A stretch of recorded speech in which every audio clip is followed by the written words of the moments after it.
Kita bacakan hadis dari Abu Hurairah radhiyallahu taala anhu. An Abi Hurairah radhiyallahu taala anhu qala Rasulullah sallallahu alaihi wasallam, kullu amali ibni Adam yudha'af, al hasanatu asyru amsalha ila 700 dhi'fin. Qala Allah azza wa jalla, illa as-sawma fa innahu li wa ana ajzi bihi. Yada'u syahwatahu wa ta'amahu min ajli, lis-sa'imi farhatani, farhatun inda fitrihi wa farhatun inda liqa'i rabbih, wala hulufu fihi atyabu indallahi min rihil miski. Muttafaqun alaih. Dari Abu Hurairah radhiyallahu taala anhu, ia berkata, Rasulullah sallallahu alaihi wasallam bersabda, setiap amalan kebaikan anak Adam akan dilipat gandakan. Satu kebaikan dilipat gandakan menjadi 10 hingga 700 kali lipatnya. Allah azza wa jalla berfirman, kecuali puasa, karena sungguhnya ia adalah milikku dan aku yang akan membalasnya. Ia meninggalkan syahwat dan makannya karena aku. Orang yang berpuasa memiliki 2 kebahagiaan. Kebahagiaan ketika berbuka dan kebahagiaan ketika bertemu dengan Rabb-Nya. Sungguh aroma mulut orang yang berpuasa pada hari kiamat lebih harum di sisi Allah Subhanahu wa taala daripada minyak kasturi. Hadis ini derajatnya muttafaqun alaih, diriwayatkan oleh Imam Bukhari dalam sahihnya nomor 5927 dan Imam Muslim nomor 1151. Lafaz ini adalah lafaznya Al-Imam Muslim. Hadis dengan derajat muttafaqun alaih adalah hadis dengan derajat kesohihan yang paling tinggi. Jadi hadis yang sahih itu memiliki derajat-derajat.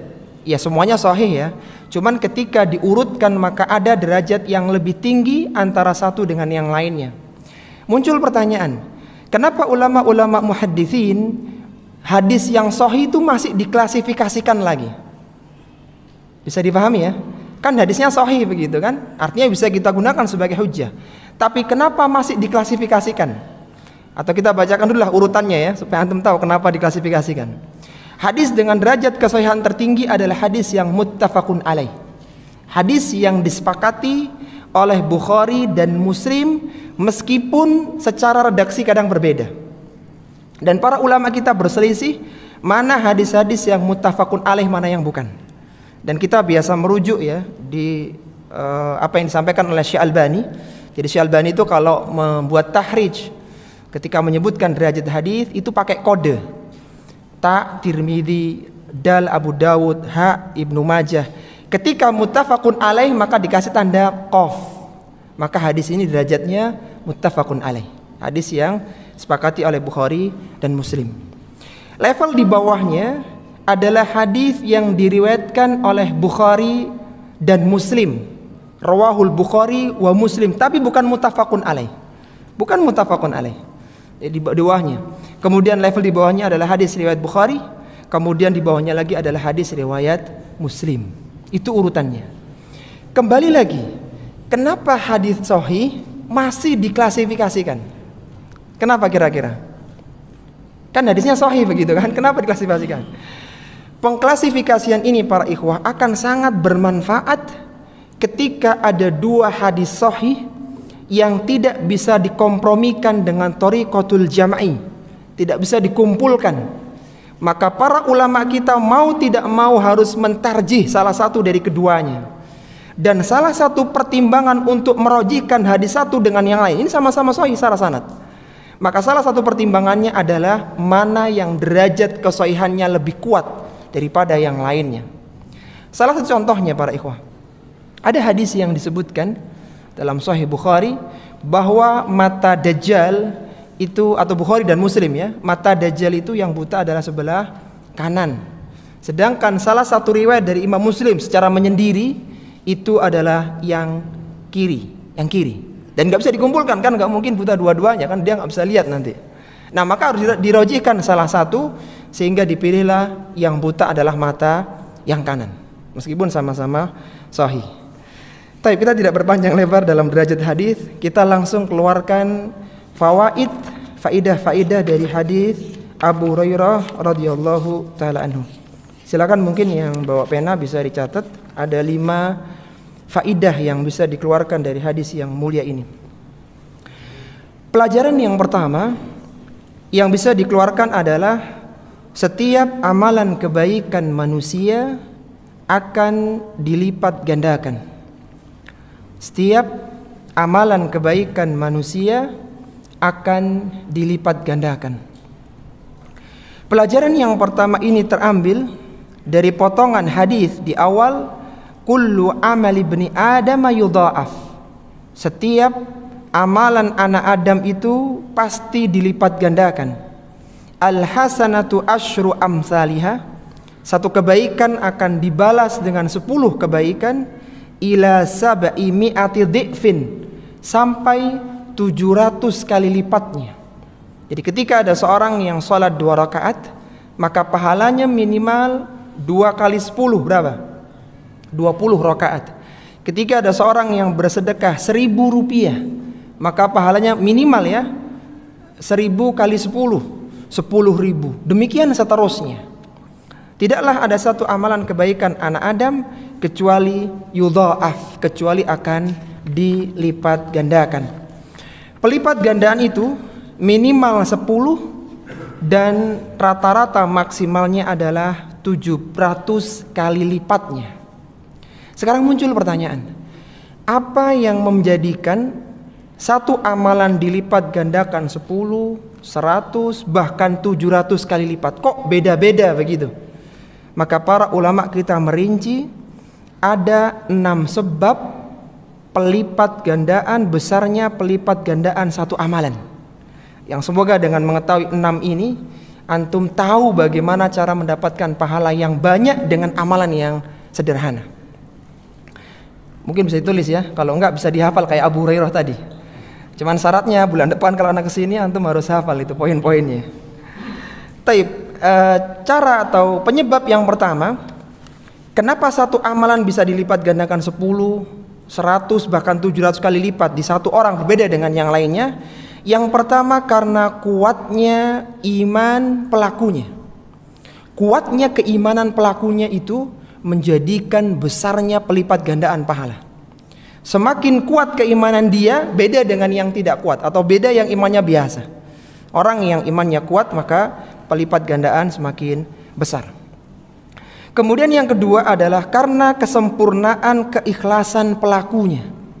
Kesempurnaan keikhlasan pelakunya. Semakin dia ikhlas, maka pelipat gandaan semakin banyak. Makanya jangan antum heran kenapa para sahabat dulu mereka berinfak dengan 1 mud, dengan 2 cakupan tangan atau bahkan setengahnya, itu bisa mengalahkan orang-orang yang selainnya yang berinfak dengan emas sebesar gunung Uhud. Kok bisa begitu? Jawabannya di sini. Karena keimanan mereka yang luar biasa, karena keikhlasan mereka yang sangat luar biasa. Apa kata Nabi sallallahu alaihi wasallam? Beliau mengatakan, la tasubbu ashabi. Janganlah kalian mencela sahabatku. Laula anfaqa mithla Uhudin dahaban ma balagha mudda ahdihim wala nasifah. Seandainya kalian berinfak dengan 1 mud, dengan 1 gunung Uhud berupa emas, maka infak kalian tidak akan menyamai dengan infak mereka yang mereka keluarkan dengan 1 mud dan tidak pula setengahnya. Jadi apa penyebabnya? Karena keimanan dan keikhlasan mereka yang beda dengan kita. Kemudian yang ketiga, penyebab besarnya pelipat gandaan adalah besarnya manfaat yang ditimbulkan dari amalan yang dilakukan. Semakin besar manfaatnya, maka semakin besar pelipat gandaannya. Makanya orang yang bersedekah kepada orang miskin yang membutuhkan berbeda dengan berinfak kepada orang yang tidak terlalu membutuhkan. Karena manfaatnya beda. Manfaatnya beda. Yang ini sangat urgent dan di sini biasa saja. Kemudian yang keempat, pelipat gandaan pahala adalah karena amalan itu dilakukan di waktu atau di tempat yang utama. Beramal di 10 terakhir bulan Ramadan, bahkan di malam Lailatul Qadar, berbeda dengan beramal di malam yang selainnya. Apa penyebabnya? karena waktunya. Orang yang sholat 2 rakaat di Masjidil Haram, di Masjid Nabawi, bahkan di Masjid Al-Quds di Palestina, berbeda dengan tidaklah ada seorang yang selesai melakukan sholat kecuali dia hanya mendapatkan 1/10-nya, 1/9-nya, 1/8-nya, 1/7-nya, 1/6-nya, 1/5-nya, 1/4-nya, 1/3-nya, bahkan maksimal setengahnya. Yang menjadi pembahasan kita adalah kenapa beda-beda? Karena cara melakukan sholatnya juga berbeda. Semakin baik, maka semakin besar pelipat gandaan pahalanya. Yang terakhir, ikhwati fillah rahimani wa rahimakumullah, besarnya rintangan yang dihadapi ketika melakukan amalan. Semakin besar penghalang-penghalangnya yang menjadikan dia berat melakukan amalan dan dia berhasil melakukannya, maka pahalanya semakin besar. Sebagaimana kata Nabi sallallahu alaihi wasallam, inna idhamal jaza ma'a idhamil bala. Sesungguhnya besarnya pahala itu tergantung dari besarnya bala, besarnya gangguan, rintangan yang dia hadapi. Jadi ketika hadir di majelis ilmu juga beda-beda pahalanya tergantung penghalang-penghalangnya. Jadi ada 6 ya. Coba siapa yang bisa mengulang tadi? 6 penyebab besarnya pelipat gandaan. Iya. Ada yang hafal nggak nih? Masya Allah. Kayaknya hafal semua ya. Cuman belum bisa diungkapkan dengan kata-kata gitu saja ya. Taib. Kita masuk pada faidah yang kedua para ikhwah. Faidah yang terambil dari hadis Abu Hurairah tadi. Faidah kedua adalah besarnya pelipat gandaan pahala puasa. Hadis tadi menunjukkan besarnya pelipat gandaan pahala puasa. Faidah ini terambil dari potongan hadis. Qala Allah Azza wa Jalla berfirman, illa shauma fa innahu li wa ana ajzi bihi.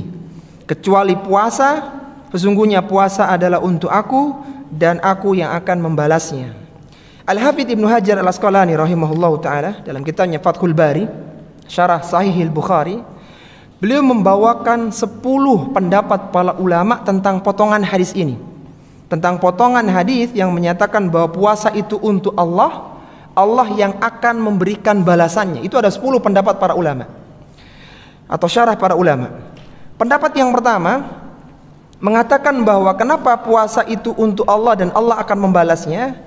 Karena ibadah puasa itu ibadah yang jauh dari unsur riya, sedangkan riya bisa terjadi pada ibadah yang lainnya. Jadi kalau sholat, kalau sedekah itu riya itu besar peluangnya. Tapi kalau puasa kan orang nggak tahu rata-rata, kecuali yang ngaku ya. Orang nggak ada beda antara yang mana yang puasa, mana yang tidak. Apalagi masih jam 6 pagi. Kalau jam 12 agak kelihatan lah ya, puasa udah agak lemes. Tapi ketika jam 6 hampir-hampir gak ada bedanya. Karena demikian ikhlasnya itu jauh dari riya, maka itu ibadah hanya untuk Allah, sehingga Allah yang akan berikan pahala. Ini pendapat yang pertama. Pendapat yang kedua, pengecualian puasa dari ibadah yang lainnya merupakan penegasan tentang besarnya pelipat gandaan pahala puasa. Kalau antum masih ingat tadi redaksinya, semua amalan anak Adam itu dilipat gandakan. 1 dibalas dengan 10 maksimal 700 kali lipat, kan begitu di redaksinya. Illa shauma fa innahu li wa ana ajzi bihi. Kecuali puasa, puasa itu untuk aku dan aku yang akan membalasnya. Antum perhatikan redaksi ini. Ketika Allah menyebutkan amalan ibadah itu dilipat gandakan 10 sampai 700 kecuali puasa. Kira-kira yang terbertit dalam antum, kecuali itu lebih banyak atau lebih sedikit dari 700? Lebih banyak. Kalau amalan lain itu maksimal 700, puasa bisa lebih dari itu.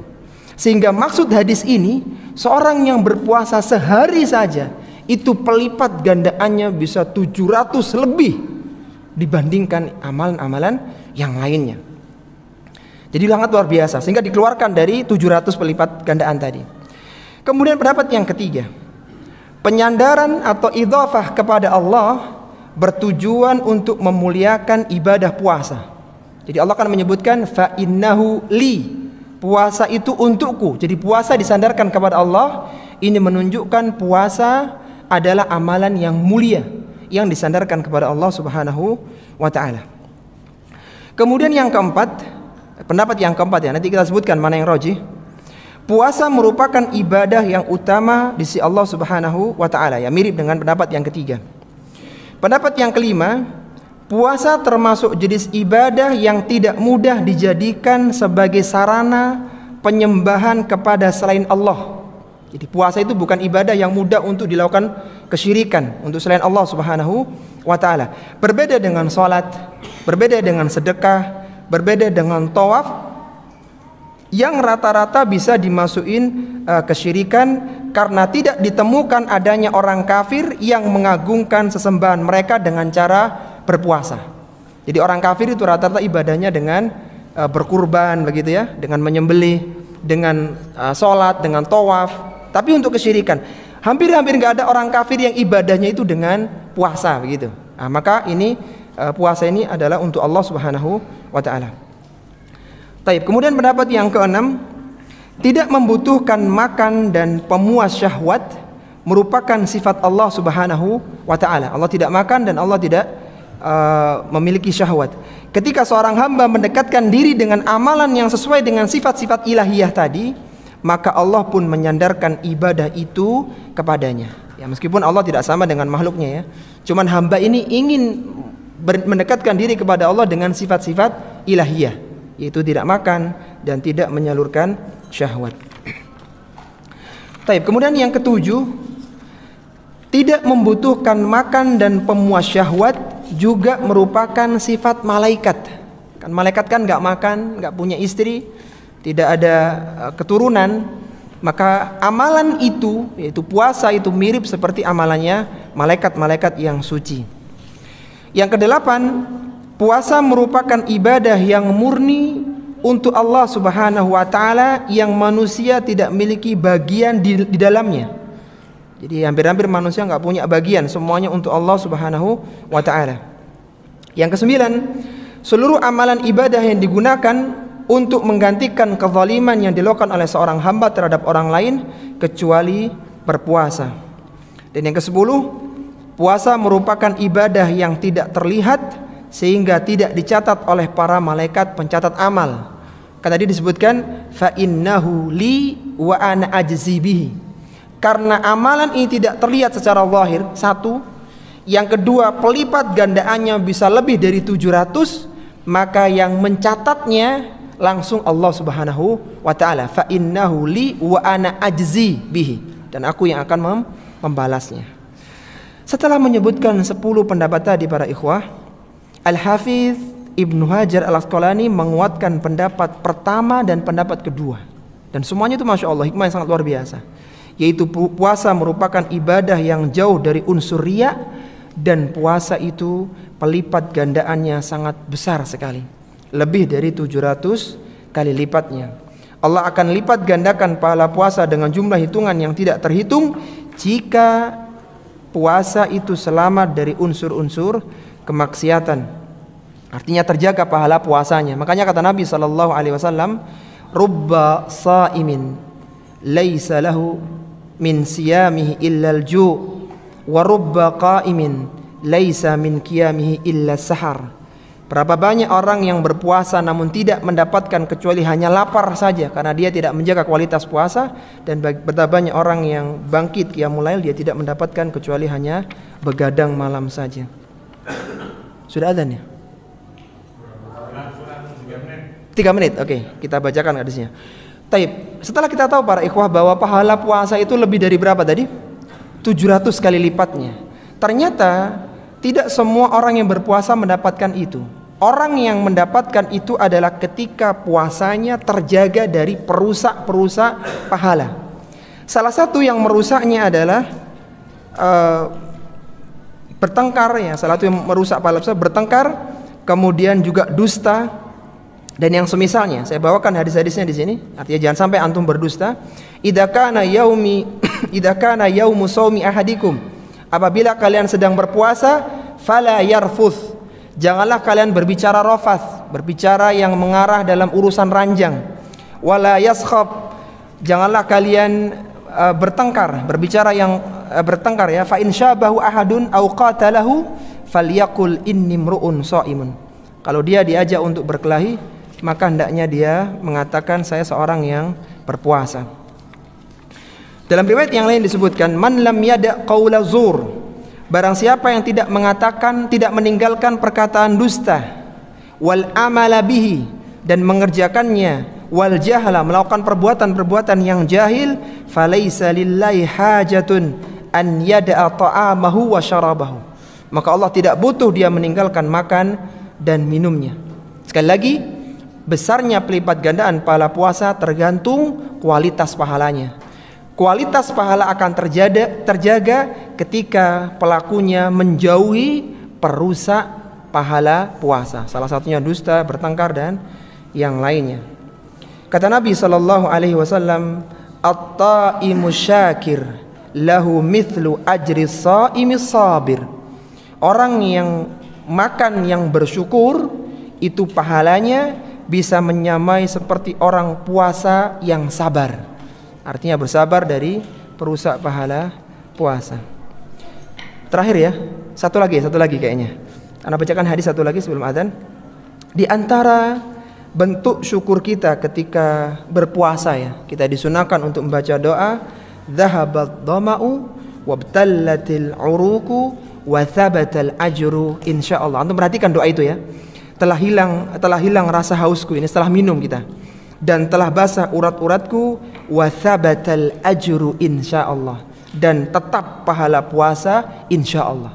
Jadi antara faidahnya, ternyata di antara doanya orang berpuasa pingin pahala puasanya itu utuh, karena ketika dia utuh maka pelipat gandaannya sangat besar sekali. Ini dua faedah yang bisa kita keluarkan. Kita teruskan setelah adzan Isya. Wassallallahu ala nabiyyina Muhammadin wa ala alihi wa sahbihi wa sallama tasliman katsira.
Alhamdulillahi wahdah, wassalatu wassalamu ala man la nabiyya ba'dah.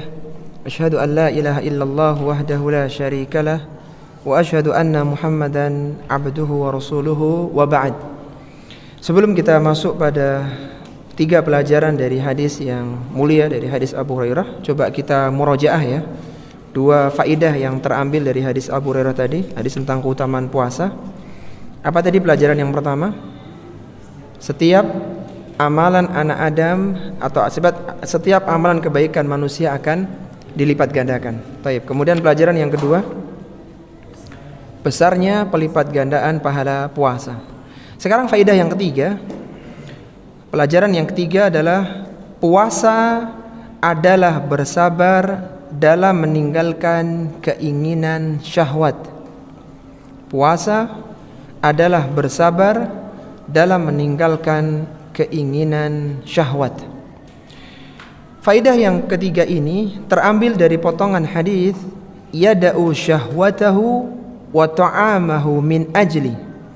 Dia meninggalkan syahwat dan makannya karena aku.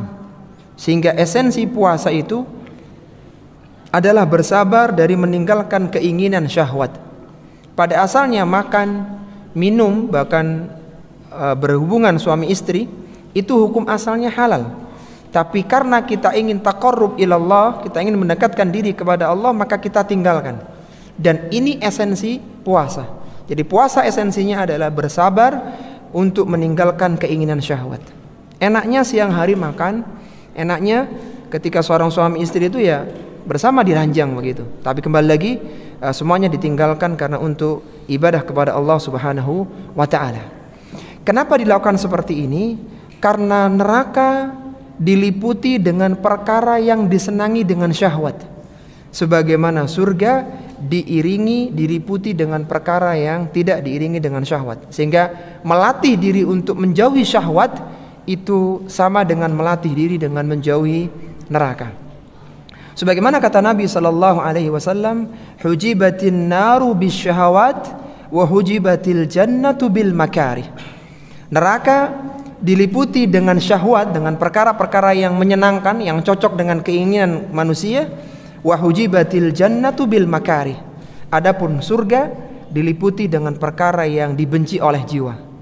Ya, malam-malam disuruh qiyamul lail, waktunya makan siang disuruh puasa, nyari duit sulit suruh sedekah, bahkan suruh zakat. Itu kan rata-rata dibenci oleh jiwa. Tapi itulah jalan ke surga.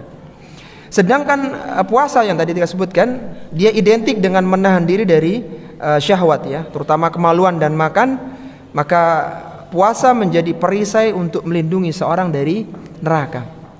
Sebagaimana Allah Subhanahu wa taala berfirman dalam hadis qudsi redaksi yang lainnya, innamas siyamu junnah. Sesungguhnya puasa ini seperti perisai. Yastajinnu bihal abdu minan nar, yang akan digunakan seorang hamba untuk melindungi dirinya dari api neraka. Wa huwa li wa ana ajzi bihi. Puasa itu untukku kata Allah dan aku yang akan membalasnya. Pelajaran yang keempat dari hadis keutamaan berpuasa adalah orang yang berpuasa mendapatkan dua kebahagiaan. Orang yang berpuasa mendapatkan dua kebahagiaan. Faidah ini terambil dari potongan hadis, lis-shaimi farhatani, farhatun inda fitrihi wa farhatun inda liqa'i rabbih. Bagi orang yang berpuasa itu mendapatkan dua kebahagiaan kata Rasulullah. Yang pertama adalah kebahagiaan ketika fitr, ketika berbuka, dan yang kedua adalah kebahagiaan ketika bertemu dengan Rabb-nya.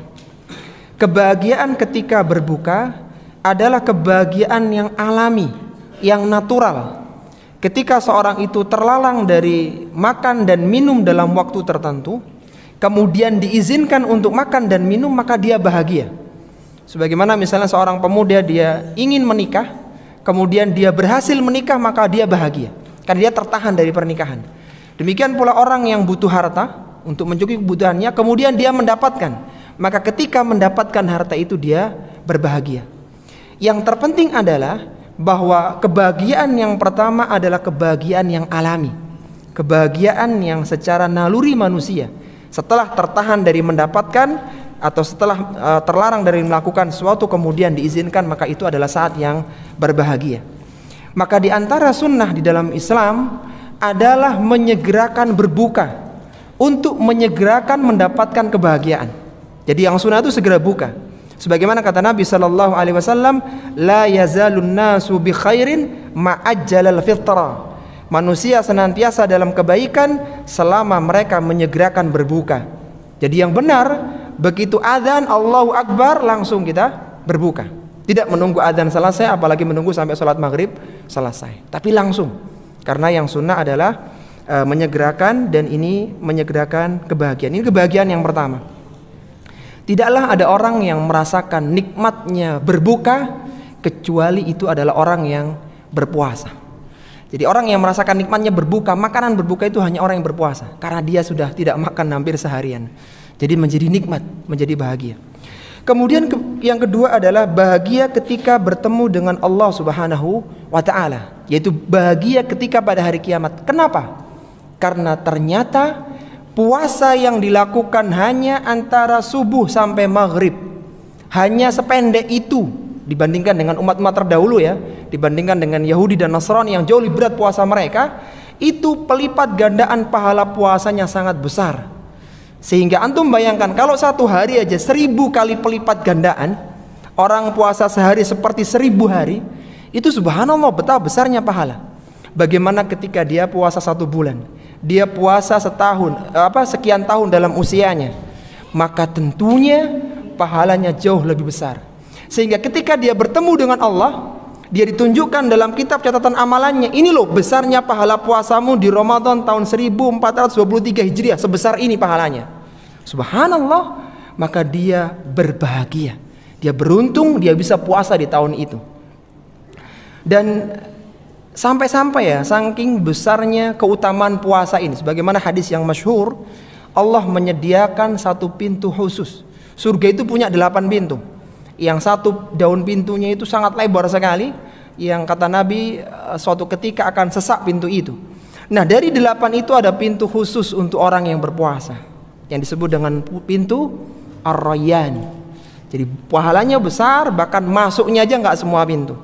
Jadi sangat beruntung orang-orang yang berpuasa dan bisa dimudahkan untuk berpuasa Ramadan. Kemudian yang terakhir, ikhwati fillah rahimani wa rahimakumullah, pelajaran yang kelima, harumnya aroma mulut orang yang berpuasa pada hari kiamat. Harumnya aroma mulut orang yang berpuasa pada hari kiamat. Pelajaran ini terambil dari bagian akhir hadis tadi, wala khulufu fihi atyabu indallahi min rihil miski. Dan aroma mulut orang yang berpuasa pada hari kiamat lebih harum di sisi Allah Subhanahu wa ta'ala daripada minyak kasturi. Harumnya itu bukan di dunia ya, tapi harumnya nanti pada hari kiamat. Para ulama-ulama syurrah, para ulama-ulama pensyarah hadis, beliau menyebutkan atau mereka menyebutkan 2 alasan kenapa bau mulut orang yang berpuasa itu menjadi harum pada hari kiamat kelak. Ada 2 alasannya. Alasan yang pertama, karena orang yang berpuasa itu merahasiakan amalannya, dirahasiakan, tidak ada orang yang tahu, secara umum loh ya, tidak ada orang yang tahu, maka pada hari kiamat Allah akan tampakkan amalan dia dengan cara diharumkan mulutnya. Jadi seolah-olah Allah ingin katakan, ini loh orang-orang yang dulu berpuasa, buktinya mulut mereka harum. Sebagaimana mereka menutup rapat-rapat amalannya, rahasia, maka pada hari kiamat Allah akan tampakkan kepada manusia. Itu alasan yang pertama. Alasan yang kedua atau sebab yang kedua kenapa orang yang berpuasa ini mulutnya harum pada hari kiamat, seorang hamba yang melakukan satu ibadah untuk mencari keridhaan Allah Subhanahu wa ta'ala, dan ketika dia melakukan ibadah itu menimbulkan bekas fisik yang kurang baik. Jadi gara-gara dia ibadah itu menjadikan fisiknya kurang baik, maka fisik yang kurang baik itu akan Allah ganti pada hari kiamat dengan yang jauh lebih baik. Jadi gara-gara ibadah dia sampai fisiknya itu nggak baik begitu, akan diganti oleh Allah Subhanahu wa ta'ala dengan yang lebih baik. Contohnya ya, selain puasa, orang yang mati syahid. Orang yang mati syahid itu kan kena luka, keluar darahnya. Secara fisik kan nggak baik ya, secara pandangan. Maka semua itu akan diganti oleh Allah Subhanahu wa ta'ala dengan yang lebih baik. Sebagaimana kata Nabi sallallahu alaihi wasallam, "Ma min majruhin yajrahu fi sabilillah." Tidaklah ada satu luka yang terluka karena perang di jalan Allah Subhanahu wa ta'ala. Wallahu a'lamu biman yujraha fi sabilihi, dan Allah lebih tahu siapa yang benar-benar terluka di jalan Allah Subhanahu wa taala, intinya dia punya luka, illa jaa yaumal qiyamati, kecuali dia akan datang pada hari kiamat, wa jurhuhu kahayati yauma jurhin, lukanya masih segar seperti ketika dia terluka di perang, al-launu launud dam, warnanya warna darah, warrihu rihul miski, sedangkan baunya adalah bau minyak kasturi. Kembali lagi, fisik yang membekas karena ibadah akan diganti dengan yang lebih baik. Termasuk diantaranya adalah bau mulut orang yang berpuasa, karena dia sudah ibadah kepada Allah, maka akan diganti dengan yang lebih baik, dengan bau yang sangat harum pada hari kiamat kelak. Ini para ikhwah rahimani wa rahimakumullah, ya sedikit tentang hadis qudsi ya, dan semoga kita diberikan kemudahan di dalam memahaminya, bisa mengamalkan dalam kehidupan kita, dan semoga hadis ini menjadi pemantik semangat kita untuk menyambut bulan Ramadan yang mulia, yang kita mohon kepada Allah semoga kita dipertemukan dengan Ramadan dan kita dijadikan bisa melakukan amalan-amalan kebaikan yang diterima oleh Allah Subhanahu wa taala di bulan tersebut.